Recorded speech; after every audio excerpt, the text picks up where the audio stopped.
The Antichrist main agenda is control. So, good morning po sa ating lahat. So, last 2 days ago, masama po ang pakiramdam ko. Ako po ay nagkaroon ng lagnat, no? Tapos masakit ang ulo. Yun. Pero inunahan ko naman na po, uminom na ako ng gamot. So, medyo okay na. Medyo lang po naman. Pero ayos na sa biyaya ng Panginoon. Ayos na po ako. So, gusto ko pong sabihin po sa inyo ang isang katotohanan na talagang mangyayari. Ito pong mga ito ay talagang nakatakdang mangyari. Kahit parang natatagalan, kahit medyo parang matagal, ito po ay mangyayari. Dahil ito po ay nakasulat sa banal na aklat, ang Biblia. At lahat na nakasulat sa Biblia ay mangyayari po, no? Sapagkat ang Biblia ay ang salita ng Diyos. At lahat po ng nakalagay dyan, papangyarihin niya sa takdang panahon. Alam nyo, pagkatapos po ng rapture, papasok na po ang Great Tribulation sa mundo. 7 taon ng paghihirap, no? 7 taon na tribulation. Yung bali, first part niyan, yung 3.5 years tribulation. Pero yung second half, yung 3.5 years na susunod, Great Tribulation. Dahil mas matindi yung mga pangyayari doon na talagang masasabi natin hindi pa nasaksihan ng buong mundo. At dito po papasok yung tinatawag na abomination of desolation na gagawin ng Antikristo doon sa temple, wherein he will present himself to the world as God. He will proclaim himself to the world as God.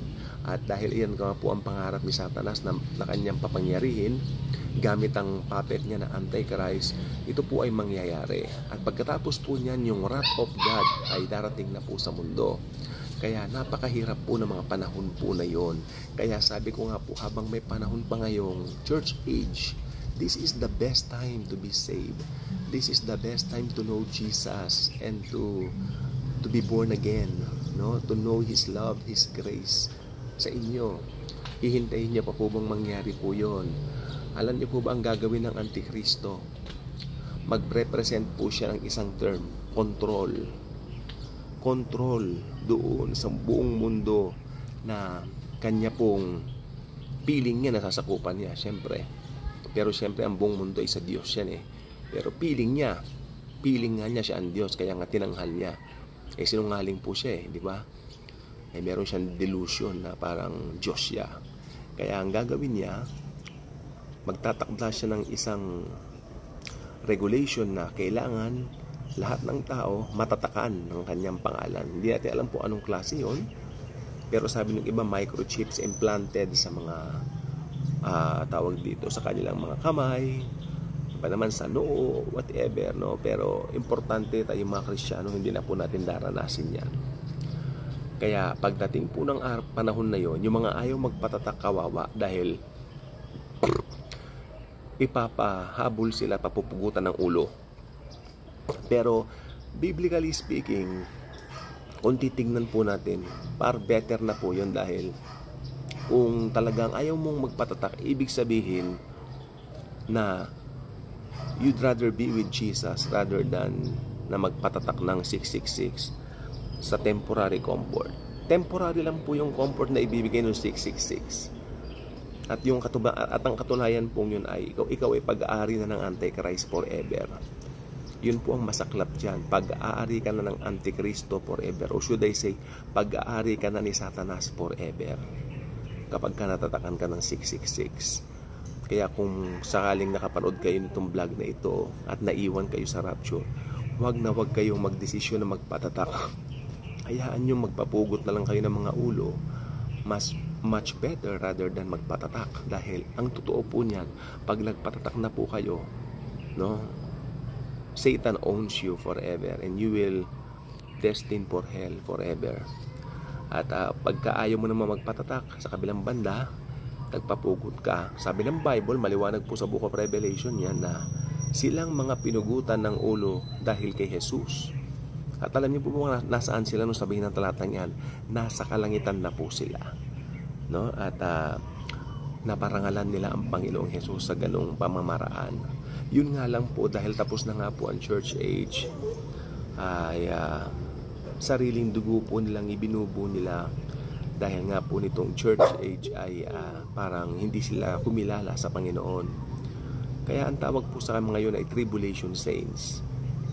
Ligtas po sila, parang nga lang sila talagang nahirapan ng husto para makakuha ng kaligtasan.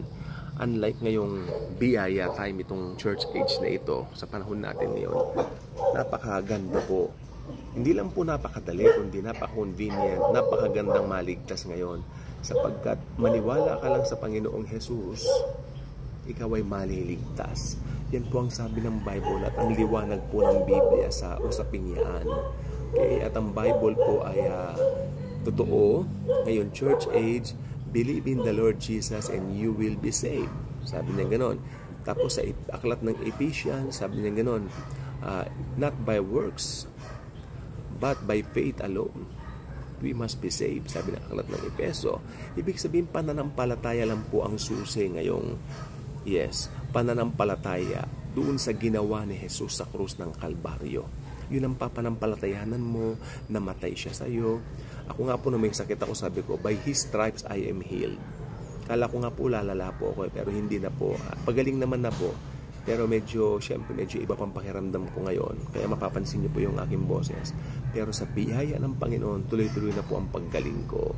Ganyan po yan pag Kristiyano ka na, alam mong si Jesus ay lagi mong kasama. Yes, napaka-inconvenient po. Maski sabihin mong simpleng lagnat lang, nasakit, mahirap din po yan, ha? Hindi rin po kaya ako pinatulog ng isang gabi. Bangon ako ng bangon, no? Parang hindi ako mapakali, parang hindi magandang pakiramdam mo na inom ka ng inom ng tubig, diba? Tapos pag iihi ka, napaka-inconvenient. I mean, it's something like, na talagang pangit kung tutuusin. Pero dahil si Jesus ay kasama natin, sabi ko, Lord, by your stripes I am healed. Hindi mo kalooban ito na may sakit ang mga anak mo dahil sa krus ng Kalbaryo, ito po, Lord, ay binayaran na ho ninyo ako. So, ang mga sakit na ganito ay hindi ho para sa inyong mga anak ako. So, ayan, unti-unti naaramdaman ko yung kagalingan, no? Dahil mahal mo ko, Lord, magagaling ako. Magaling na po ako. Lalo na ngayon, maganda na po yung nangyayari sa transaction namin at tuloy-tuloy na po ito in Jesus' name. So, ayan. So, again, balik po tayo sa topic natin. Bakit hihintayin niya pa pong maligtas sa tribulation? While ngayong church age, pwede naman po kayong maligtas. Ano? At ngayong church age ay tuloy-tuloy ang pangangaral. Habang hindi pa nagra-rapture, church age pa rin po tayo. Kasi pag nag-rapture na po, pasok na po ang tribulation dyan. Okay? 7 taon po yun ng paghihirap. Actually, yung paghihirap ng mga ganon ay hindi pa naranasan ng buong mundo kahit kailan. So, hindi po siya biro dahil ito ay napakaseryosong bagay po talaga. No? So, now is the right time to be saved. Huwag na pong hintayin yung mangyari po yun. No? Dahil ang Antikristo po ay napakahirap talaga. Napakalaking salot. Actually, ang pinakasalot dyan yung Antikristo. Sapagkat siya po talaga ay manlilinlang, no? Lilinlangin niya ang mundo. Tapos pag nakilala niya siya ng buong mundo, katatakutan talaga siya. Kalahin niyo, papatugis niya yung mga ayaw magpatatak, no? Pero kung nandoon naman ang inyong pananampalataya sa Panginoon Jesucristo, during that time, maliligtas kayo. Pero ang point ko lang po, bakit hihintayin niyo ba po na mangyari yung gano'n? Why not now? Why not now? Ngayong church age, this is the right time. Pinakamagandang panahon na maligtas. Kalahin nyo, dadagitin po tayo pa nag-rapture o hindi. Pinakamaganda talagang way maligtas po ngayon. Hindi mo na daranasin yung paghihirap, yung tribulation. Okay? Kaya yung mga nagsasabi sa akin ng bad comments dito, hindi ko papatulan dahil gusto raw nilang mag-undergo ng tribulation. Well, sa ganun pong mga comment, talagang mag-undergo po sila ng tribulation. Yung mga nagsasalita ng bad comment, hindi ko pinapansin ng mga yon. Talagang sila po mag-undergo ng tribulation. Hayaan na lang po natin ang mga taong ganoon. Ako po yung taong hindi pala patol. Pinababayaan ko lang po, no? Lalo na may karamdaman ako nung mga nakaraang araw. Ba't ko papansinin naman yun? Importante yung kagalingan ko. Di po ba? So, yun lang po. And God bless po sa